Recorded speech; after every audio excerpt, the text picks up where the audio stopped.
Hello, I'm Richard Seltzer. I'd like to share with you a romantic story from my book, To Gether Tales, which will soon be published by All Things That Matter Press. In the book, the narrator, in the midst of the pandemic, thinks back to a 7-day Caribbean cruise he was on a few years before, on which 8 people shared a dinner table and swapped stories every night. The narrator laments that with social distancing and mask wearing, love at first sight may no longer be possible. Imagine that you're on that cruise and this story is told by someone sitting across from you at the dinner table. My Bonnie lies over the ocean. He began his story. Bonnie and Lou were childhood friends. When they were 10, he bought a gold-colored plastic ring for a quarter and got down on one knee and asked her if she would marry him someday. She, without hesitation, said yes. A few years later, Bonnie's family moved to Australia. At first, they corresponded by snail mail. This was before the web and public email.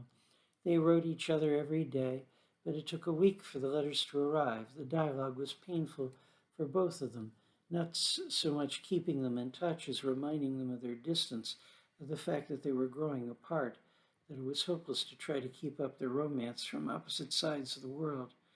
They agreed to stop writing. We went to college, and he got a job working as a middle manager for a retail chain. He met and dated dozens of girls, none of them seriously, except for Diane, who he thought he wanted to marry. The breakup with Diane took him by surprise. He had bought an engagement ring and carefully planned an evening out when he would propose. As he reached into his pocket for the ring box and prepared to kneel, the lights flickered, his eyes blinked, and when he looked at her again, her image blurred, and he couldn't bring her into focus. She was a stranger. Her voice sounded far away and flat. He couldn't decipher what she was saying, and he realized he didn't care what she was saying. He blurted out, "Will you be my friend?"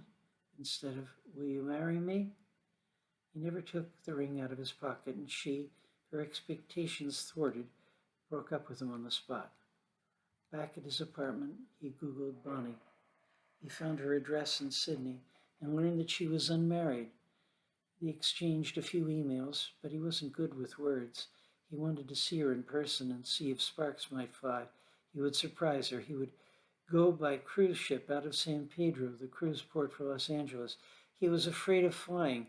He had that in common with her. He remembered her fears when she had to fly to Australia so long ago. Overanxious, he got to the cruise terminal early while they were still disembarking passengers from the previous trip.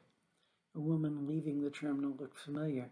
He couldn't place her face, but he was intrigued. It would be 2 hours before he could board. On a whim, he followed her to the long line of people waiting for cabs. It wasn't just her looks, but also her gestures, her gait, her style. As he walked past her, he found himself whistling, "My Bonnie lies over the ocean." She looked up, smiled, waved, said, "Hi, Lou." He stopped and stared. This was Bonnie, his Bonnie. He was delighted to have miraculously found her, but she was waving with her left hand, and there was a gold ring on her ring finger. She stepped forward and added, "How did you know I was coming? I wanted it to be a surprise." He kept staring at her ring finger. She saw where he was looking and held her hand up to his face. "Yes, stranger, I'm engaged. I've been engaged for 15 years. She was beaming with joy, and he was heartbroken. Then he realized that the ring was plastic. This cruise is their honeymoon.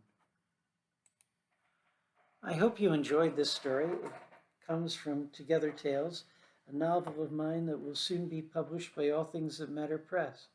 My name again is Richard Seltzer, as in Alka-Seltzer. My email is seltzer@seltzerbooks.com.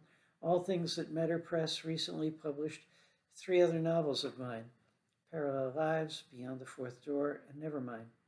You can find those all at Amazon as paperbacks and as ebooks. They can be read in any order. They are independent stories with overlapping theme and styles. Each presents a different view of reality, a different way of trying to make sense of the mysteries of life.